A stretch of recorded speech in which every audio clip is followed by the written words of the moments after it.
High blood pressure is a result of a mismatch between a lot of our repetitive daily actions and our body's natural processes. Our blood sugar, our blood pressure, our body temperature, and even our stress levels are all meant to rise and fall depending on whatever it is that our body is dealing with on any given day. This process is homeostasis. It's our body's natural ability to auto-regulate all of our systems and all of our survival mechanisms in order for our body to stay functioning well, for us to feel good, for us to be able to do all the cool things we can do in a human body. But what is not supposed to happen is for any of these things, whether it's blood sugar, whether it's stress levels, whether it is temperature, whether it is blood pressure, what's not supposed to happen is that any of these stay elevated consistently and for any length of time. All of our systems have a very neat kind of place where they're supposed to be in the middle, and they can deviate out either side, but they need to come back to this place of balance. And when our blood pressure is doing that, when it's kind of going up high and staying up high, we call this hypertension. Now, what I think is really interesting here is statistically, over half of the adult population potentially has some form of chronic elevated blood pressure.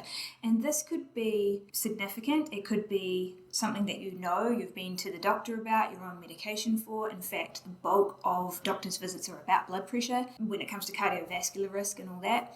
Or it might be mild enough that you haven't even noticed that you have it yet. And yet, blood pressure is one of the most significant risk factors for cardiovascular disease. And what's also really interesting and perhaps a little bit less known is the link between a mild elevation in blood pressure over a period of time and cognitive decline, dementia, and Alzheimer's risk. Now, I think this is really interesting, and it's something that I just want to touch on a little bit before I get into some ways that we can actually really quickly reduce blood pressure and reduce that risk that a constant elevation in blood pressure has. But what's going on here with the link between blood pressure and brain health? And, it impacts every other organ of our body as well, but I want to touch on the brain because I think it's super interesting. And I think it's interesting because cognitive decline is one of the bigger fears that I see when I talk to people about health and wellness. The last thing we want to lose as we age is our mind. And if we manage our blood pressure, we go a long way to also managing our cognitive function and our mental capacity as we age. So what's going on here is when we think about a high blood pressure, we think mostly about our heart.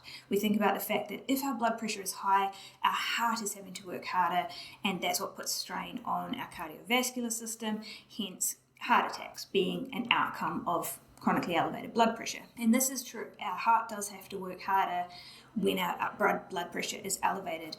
You might also think out to our vascular organs, so our arteries, which are what carry oxygenated blood out to our body.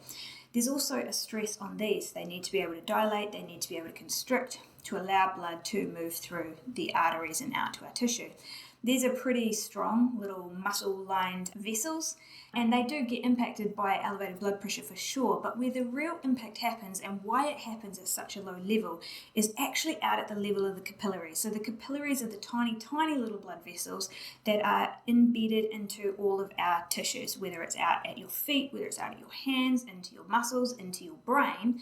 The capillaries are the tiny little interface between your blood vessels, which are bringing nutrient-rich bloods to your cells, and your cells, which are doing all the work, keeping you alive, giving you energy, making you able to do all the things that you can do as a human. So that interface is between the capillaries and the cells. Now, the capillaries are less than a fifth of a hair. That's how fine they are. They're one cell thick, and they're very, very easily damaged. Now, when our capillaries are damaged, what happens is that nutrient-rich blood coming from our heart, being pumped from our heart out to our cells, can't get there. So the cells in that surrounding area struggle. They don't get the nutrients, they don't get the oxygen they need, they aren't able to recover, repair, turn over, and function as they should be able to. So this impacts on every different level in the body. A really kind of graphic example of this at play is the ulcers or the infections that can happen with people with out-of-control diabetes. because we know that an elevation of blood sugar is really damaging to our capillaries.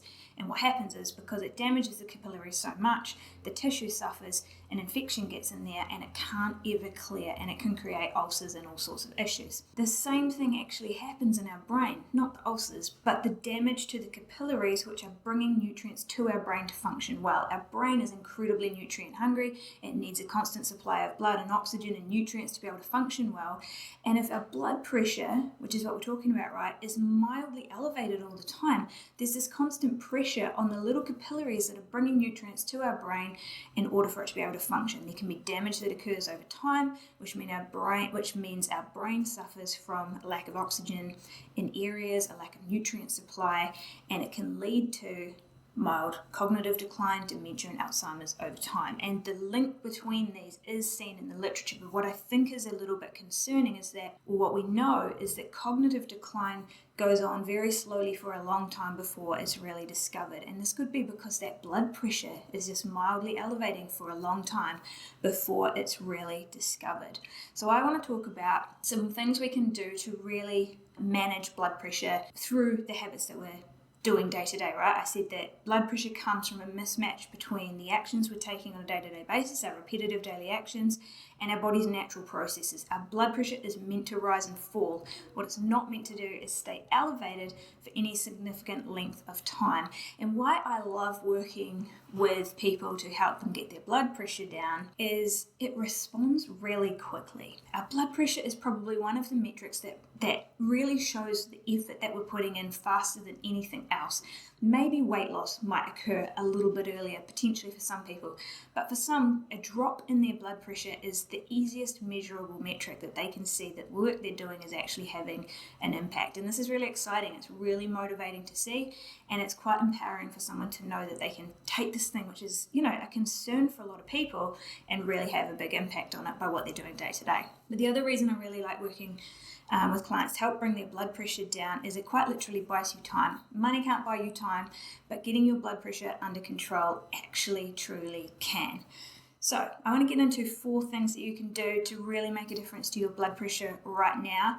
And if you comment blueprint below, if you're watching this on Facebook, we can send out our full new document that we've got on this that goes into a whole lot more detail and gives you pretty much a whole bunch of tools you can use to really get on top of your blood pressure right now. You send it to someone you know. If it's someone you know that needs to hear this, just comment blueprint below. If you're watching on YouTube, it'll be linked there for you. But let's get into this. So the 4 things I want to go into are insulin, blood sugar, I'll talk about that, movement, obviously, magnesium, and why that really works and how that really helps, and how you need to take it in order for it to actually be helpful. And then the last one is sleep. So let's talk about insulin first. Insulin resistance, secondary to high blood pressure, probably the 2 most common metabolic issues. And insulin and hypertension play together in the same playground, unfortunately.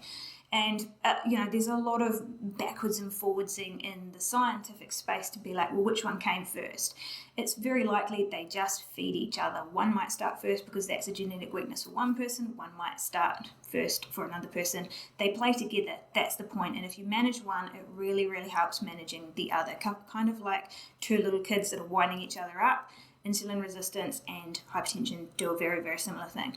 And why is this? Well, insulin is a hormone that is required for us to be able to get glucose out of our bloodstream into our cells for energy. When insulin is higher, because blood sugar is higher, insulin also causes sodium retention. So it causes our body to hold onto salt. And there's this old saying, which is, where sodium goes, water flows.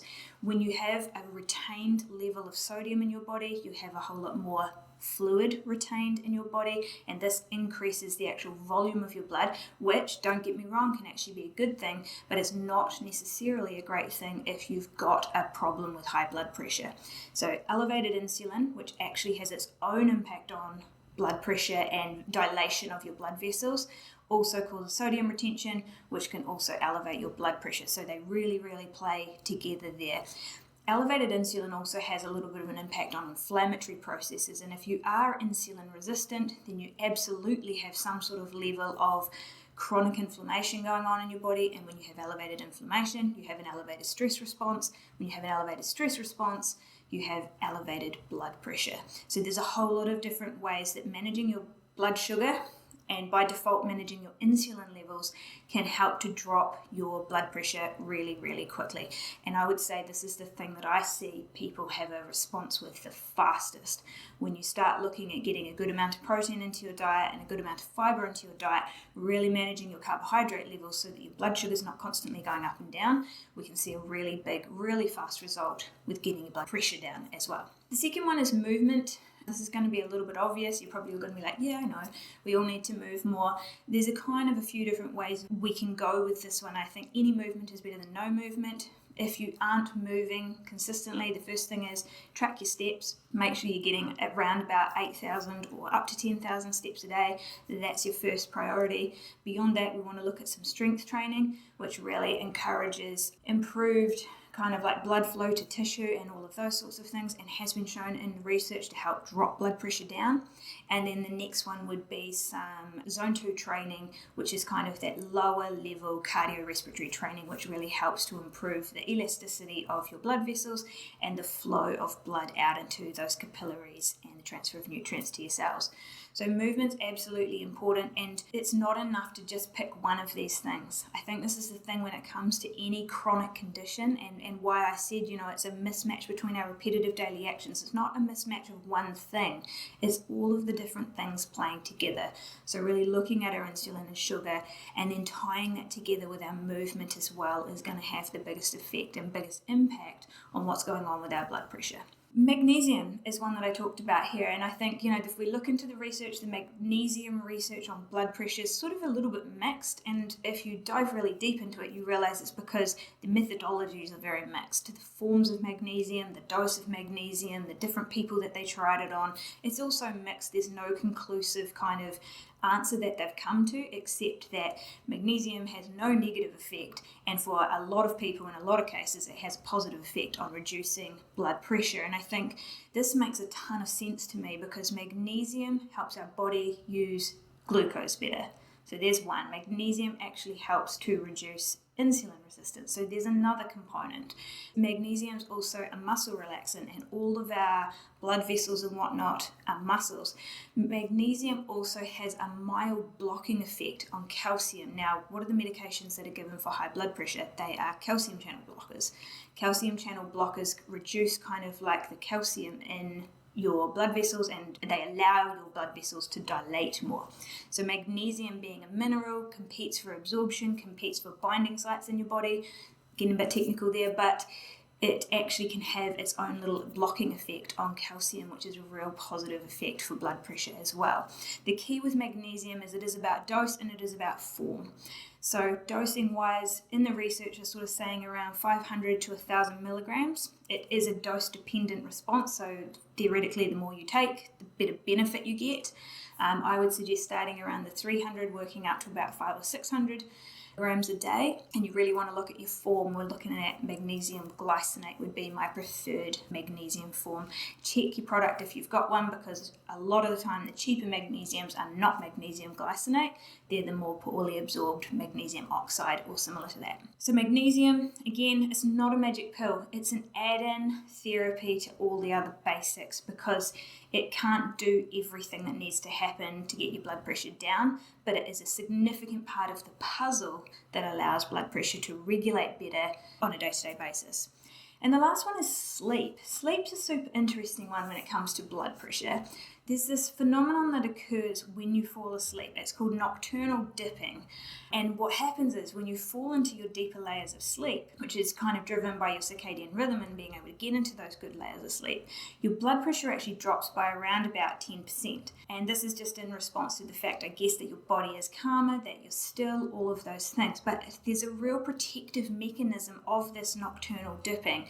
And while they don't necessarily know exactly why it happens or how it is protective, what they do know is that people that don't sleep well and don't get nocturnal dipping have a higher incidence of cardiovascular events from high blood pressure, and are also more likely to have high blood pressure.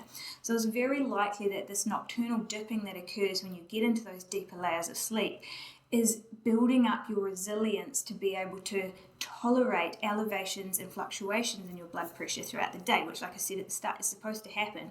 We're supposed to have these rises and falls in response to what's happening. What we don't want is a consistent elevation. And I think we can kind of correlate this in a way, or link this as an example to stress. Our body gets very good at doing what it does all the time. If you're constantly chronically stressed, it's like your brain, and actually, they have looked at this, is unable to get back out of that sympathetic nervous system response. And so you stay kind of on this stress treadmill where you can't wind down.